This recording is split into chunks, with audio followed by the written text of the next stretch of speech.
सब देखने और सुनने वालों की खिदमत में मोहब्बत भरा सलाम।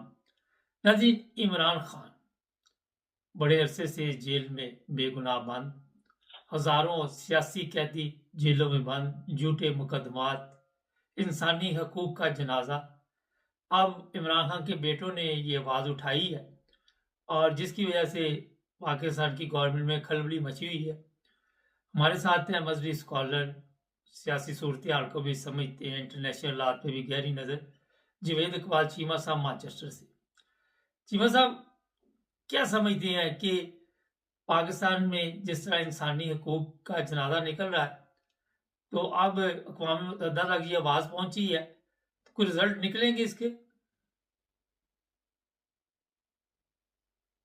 देखें मुबारक साहब, दुनिया बड़ी एडवांस जा चुकी है। डिप्लोमेसी जो है ना, जिसको मुसलमान मुनाफिक कहते हैं, वो आम है। और इस्लामोफोबिया का आपको पता ही है कि मुसलमानों के खिलाफ टोटली तौर पे एक महाज है। मगर जो जो मुसलमान जो है ना, वो बिक चुका है, गद्दार वतन है, उसको दुनिया में सहूलतें दी जाती हैं। यही सारा मिस्र का हाल देख लें, डिक्टेटर बैठा है, उसके लिए सारे दरवाजे खुले हैं और कोई किसी किस्म का भी कोई काम करे तो कोई इंसानी हकूक की पामाली उसके ऊपर लागू नहीं होती। वो वाहद मुल्क है जिसने एक गिलास पानी का भी, एक बोतल पानी की भी फलस्तीन वालों को इस जंग के दौरान जाने नहीं दी।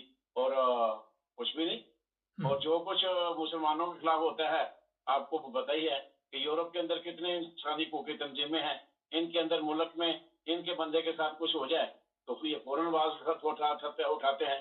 मगर फलस्तीन में जो कुछ हुआ, कश्मीर में जो कुछ हुआ, पाकिस्तान में जुल्म बर्बरियत जो हो रही है, किसी ने कोई आवाज नहीं उठाई।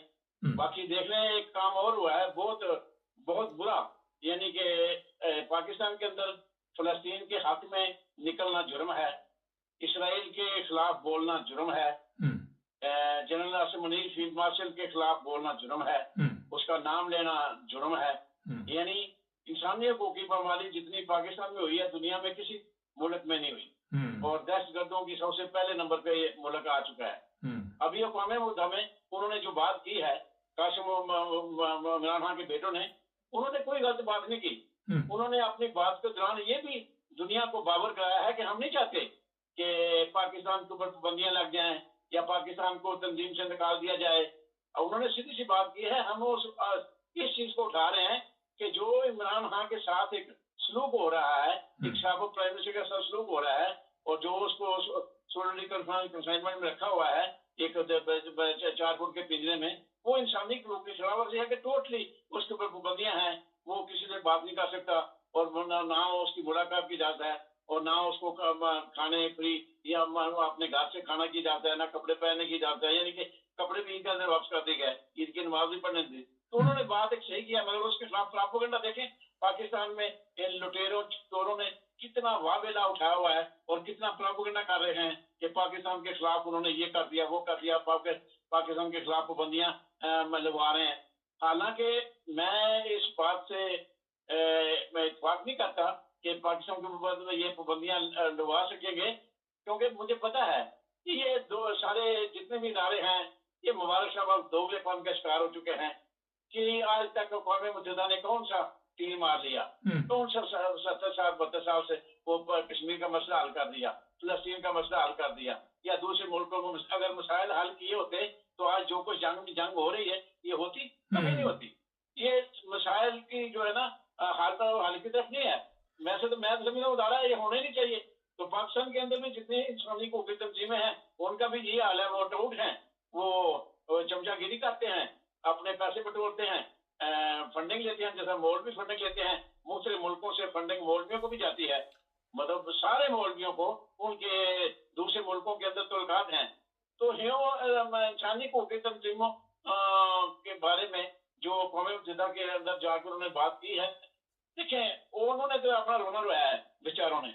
अब सारी वो उसके इतना फेमस आदमी है, करोड़ों आदमियों की दिल की धड़कन है, मगर ये जालिम अपनी बर्बरियत कर रहे हैं। अब उसके खिलाफ बच्चों के खिलाफ जहर उगल रहे हैं कि उन्होंने ये कर दिया, वो कर दिया, हालांकि उसमें होना कुछ नहीं। आपके सवाल का जवाब मुख्तसर इतना है कि उसमें कुछ भी नहीं होना, उन्होंने कोई पाकिस्तान के खिलाफ कदम नहीं उठाना कि जो ट्रंप का दोस्त है, जो अमेरिका का दोस्त है, जो इसराइल का दोस्त है, उस मुल्क के खिलाफ कुछ भी नहीं एक्शन हो सकता। एक्शन उसके खिलाफ होगा जो इसराइल के खिलाफ बात करेगा या अमेरिका के खिलाफ बात करेगा, खासकर ट्रंप के खिलाफ बात करेगा, उसके खिलाफ अच्छा एक्शन होगा। चीमा ये साहब, असूल चल रहा है, यही दुनिया का असूल है। अच्छा ये भी इतला है कि आसम मुनीर बड़े गुस्से में है और उसने कहा कि काफी नाराजगी का इजहार किया। बड़े गुस्से में है, नाराजगी का इजहार किया है, बल्कि वहां तो चंद ब्रिगेडियर और जनरलों की ड्यूटी लगा दी गई है कि उसके खिलाफ खूब प्रोपेगेंडा हो रहा है टीवी चैनल्स के ऊपर। AR भाई ने बड़ा जबरदस्त प्रोग्राम किया है उन बच्चों के खिलाफ, इमरान खान के खिलाफ। वो बस सारे इस जो काम जो किया उन्होंने तकरीर की है उसके खिलाफ। उसके अलावा अब दूसरे बोने जो वारम संताली की पैदावार हैं, वजीर वगैरह, वो भी भौंकना शुरू हो गए हैं। और जो स्वाफी पहले जो बेचे हुए हैं अब वो भी भौंक रहे हैं। तो और मुकम्मल तौर पे उन्होंने अपनी टीम को उस तरफ लगा दिया है कि इनके खिलाफ जितना भी हो सके वो जहर उगलो। तो वो जहर, उसके अंदर का जो जहर है, जो वो तो सबको नजर आ रहा है। जब से इमरान खान को उसने अंदर किया है, या जब से इलेक्शन चोरी किए हैं, जब से उसने फॉर्म 47 की हुकूमत लाए हैं, जब से इलेक्शन कमीशन को हैंडल किया है, जब से पूरे इंसाफ के निजाम को मुअत्तल कर दिया है, चंद टोट जज बैठा दिए हैं, तो पाकिस्तान में तो इंसाफ का निजाम भी कोई नहीं है। ये इंसानी हकूक का भी कोई नामो निशान नहीं है। आइन की पासदारी नहीं है। जिस मुल्क में मुल्क के आइन, मुल्क के कानून का कोई तोहफज नहीं है, आइन की पासदारी नहीं है, उस मुल्क में बाकी क्या क्या होंगे। तो ये सूरत हाल है। उस वजह से कुछ भी नहीं होगा सिवाय इसके कि इनका जहर मजीद जो है ना वो बाहर आ रहा है। उसका पता लगता है कि कितना ये इमरान खान से खाइफ है और कितना इमरान खान का बुग़्ज़, हसद, कीना, नफरत इनके अंदर दिल में कूट कूट के भरा हुआ है। यही बात है जो मैं आपको बार बार हर प्रोग्राम में कहता हूँ कि इमरान खान कभी बाहर नहीं आएगा जब तक आसिम मुनीर जिंदा है। अच्छा, हजारों सियासी कैदी जेलों में लंबी लंबी सजाएं दे दी गई उनको, और कभी किसी सूरत को पढ़ के लोगों को गुमराह किया जाता है, कभी कोई ड्रामा किया जाता है, लेकिन जो हकीकत है वो आप सबके सामने है, कुछ और ही बता रही। ये मुझे बताइए, उन कैदियों की भी जिंदगी खत्म जेलों में रहेगी बाकी की?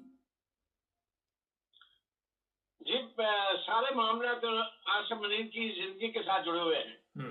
हालात पलटा खाएंगे, फिरौन अपने तख्त से उतरेगा तो फिर सूरत हाल तब्दील होगी। जब तक ये फिरौन तख्त नशी हैं, जितने भी फिरौन हैं, ये मैं जरदारी को भी फिरौन ही कहता हूँ, शरीफ खानदान को भी फिरौन ही कहता हूँ, ये जितने फिरौन हैं बैठे हुए बमाए आसिम मुनीर के, जब तक ये तख्त पे हैं उस वक्त तक तो हालात बदलने वाले नहीं है। कोई मर जाए, कोई गल जाए, कोई सड़ जाए, किसी की जिंदगी तबाह हो जाए, किसी के माँ बाप मर जाए, किसी का पीछे रोजगार कोई ना हो, कुछ भी हो जाए। फिरौन नमरूद जब अपने आबो ताब पे होते हैं, यजीद की यजीद जब वो कैम होती है तो वो समझता है कि मैंने हजारों साल जीना है, मैंने इस मुल्क के ऊपर ये भेड़ बकरियां हैं, इनको हुकूमत करनी है। मगर वक्त बदलते देर नहीं लगती। अल्लाह जल्ले शानहू की लाठी बेवाल है, वो किसी वक्त भी जो है ना हरकत कर सकती है। मगर अल्लाह जल्ले शानहू का एक निज़ाम है, कुदरत है। वो अपने निज़ाम के तहत वो ना लोगों की पकड़ भी उसी हिसाब से करते हैं और लोगों का जो है ना उनके हकूक की पामाली का मामला भी उसी वक्त ही लेते हैं जब थोड़े से लोगों को भी होश आए अपने हकूक लेने के लिए। वरना तो कूफे वाले जाती तौर पर समझते थे कि इमाम हुसैन हक पे हैं, मगर किस वजह से बाहर नहीं निकले? यजीद के डर की वजह से। तो डर और खौफ तो होता है हर फिरौन का, हर डिक्टेटर का। तो बाकी पूरे दुनिया के अंदर नजर दुरा लें, किसी भी मुसलमान मुल्क के अंदर इंसानी हकूक की पामाली का तो जो है ना वो कॉन्सेप्ट ही कोई नहीं है। जिसके नहीं, तो ये मुझे बताइए उसके चीमा साहब, ये यूएन किस लिए बैठी हुई, इसको खत्म क्यों नहीं करते? ये तमाशा किस लिए दुनिया को दिखाया जाता है? असल में यूएनओ को आप मैं जिस तरह हम आसिम मुनीर के या इस फार्म 47 के या जनरल रानी जो है ना या जरदारी इनके खिलाफ बात करते हैं तो हम इनको खत्म नहीं कर सकते, क्योंकि सारा माहौल उनके हक में है और ऊपर जो डंडे वाली सरकार है वो उनके साथ है। तो यही पूरी दुनिया का हाल है। कि जब तक अमेरिका बहादुर या इसराइल ये लाभी, जब तक यही जिनका नाम हम लेते हैं, हम बैठे हुए हैं यूरोप के अंदर, जब तक ये खुद जो है ना ये इसका अपना नहीं लेते नोटिस, तो तब तक तो ये ऐसे ही चलेगा। क्योंकि नोटिस कैसे लेना है? मुसलमानों के तो पास असलियत ही नहीं है, जहनियत ही नहीं है उनके, वो तो हुक्मरान नहीं, मुसलमानों की बात अगर चीमा साहब रहने देते हैं, वैसे ही उसका मुझे ये बताइए अक़वाम मुत्तहिदा का फायदा क्या है? बस ये मुख्तसर अल्फाज में जरा बता दिए। कोई फायदा नहीं है, कुछ फायदा नहीं है। अक़वाम मुत्तहिदा को हम खत्म भी नहीं कर सकते कि जिन्होंने वो अदारा बनाया हुआ है वो ही वो उसको इसी तरह चलाना चाहते हैं, इसी तरह उसको हैंडल करना चाहते हैं, अपनी मर्जी के फैसले करवाना चाहते हैं। जिस तरह जनरल आसिफ मुनीर अपने जजों को बैठा के कर रहा है, यही छोटे लेवल पे हो रहा है। यही इन्होंने ये सीखा है कि दुनिया भी इसी लेवल पे चल रही है। इसीलिए जनरल आसिफ मुनीर साहब फरमाते हैं कि ये इंसानों की दुनिया नहीं है, ये जंगल है, और जंगल में वही ताकतवर है जो जिसके पास ताकत है। ये यही उसको ऐसी सूरत पे चल रहा है कि वो इंसान नहीं समझता हमको, वो जंगल में हमें जानवर समझता है, और जानवर के ऊपर जो है ना वो वही तसल्लुत होता है जो जिसके आगे जो आ जाए, जिसकी ताकत है वो इस्तेमाल करे। तो वो तो अपने मुंह से कह चुका है, चले बहुत शुक्रिया, इसलिए कह चुका है कि ऊपर वाले उसके दुनिया के जो मुज़ाकरात हैं, हम वो कहते हैं कि जिस तरह मैं ट्रंप के जूते पॉलिश करता हूँ, ये सारे लोग मेरे जूते पॉलिश करें। तो ये सूरत हाल है जी। बहुत शुक्रिया चीमा साहब, थैंक यू जी। नाज़रीन, बेशुमार बेगुनाह लोग जेलों में बंद, जुल्म की इंतहा, और वहाँ पे वो तारड़ जो है वो आके बकवास कर रहा था, झूठ बोल रहा था। इसी तरह दूसरे लोग भी इस वक्त हरकत में आए हुए हैं, मगर शर्म किसी को नहीं आती। ये है सबसे बड़ा मसला। चैनल को सब्सक्राइब करें, जुड़े हमारे साथ।